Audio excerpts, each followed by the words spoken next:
Les sujets du jour de la revue fiduciaire. Premier sujet de notre JT. Minoration de l'indemnité conventionnelle de licenciement. Un salarié, qui a été reconnu travailleur handicapé quelques années auparavant, a été licencié pour inaptitude et impossibilité de reclassement le 17 janvier 2017.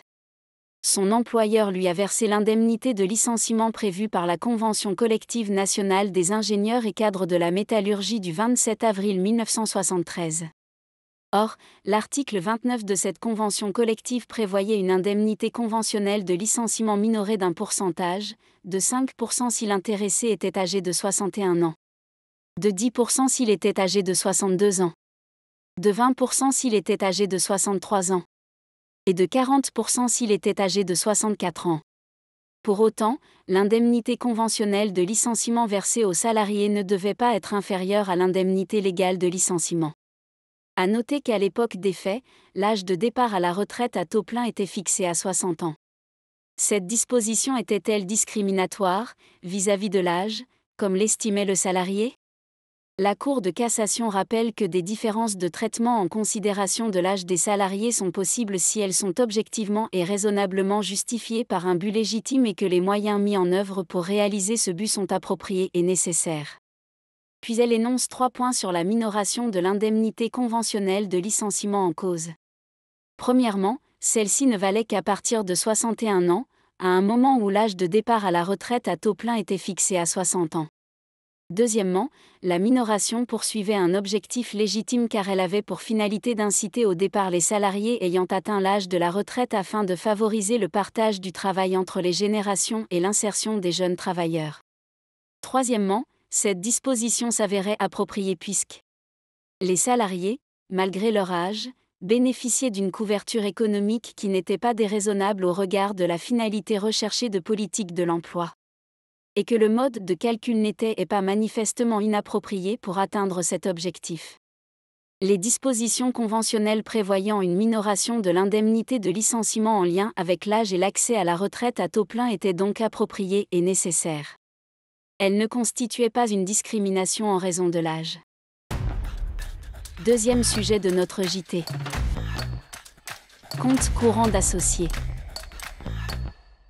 Les intérêts versés aux associés ou actionnaires en rémunération des sommes qu'ils mettent à disposition de leur société en plus de leur part en capital ne sont déductibles de son résultat imposable que dans une certaine limite. Pour les entreprises dont l'exercice de 12 mois est clos le 31 décembre 2024, ce taux maximum est fixé à 5,75%. Troisième sujet de notre JT.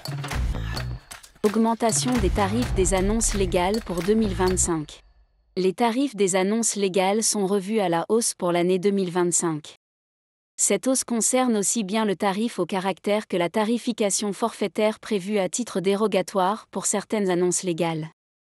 À noter qu'il existe 2 tarifs forfaitaires, un tarif général et un tarif pour la Réunion et Mayotte.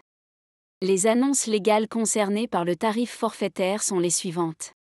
La constitution d'une société commerciale ou civile. La liquidation et les procédures collectives des sociétés commerciales et sociétés civiles. La nomination et la cessation de fonction des dirigeants et commissaires aux comptes des sociétés commerciales et civiles.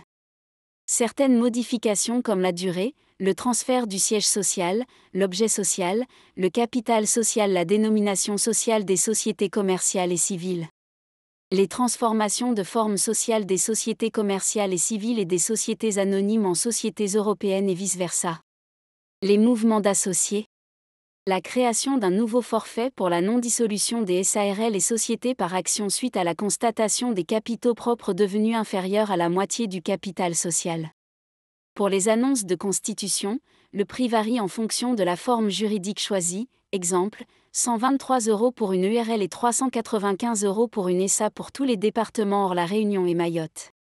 Concernant les annonces dont la tarification se fait au caractère, à savoir les annonces légales dont le tarif forfaitaire n'est pas prévu, le prix de l'annonce légale va dépendre de sa longueur et est calculé en fonction du nombre de caractères, espace inclus et du département du lieu de situation de la société, de 0,193 à 0,237 € par caractère pour Paris.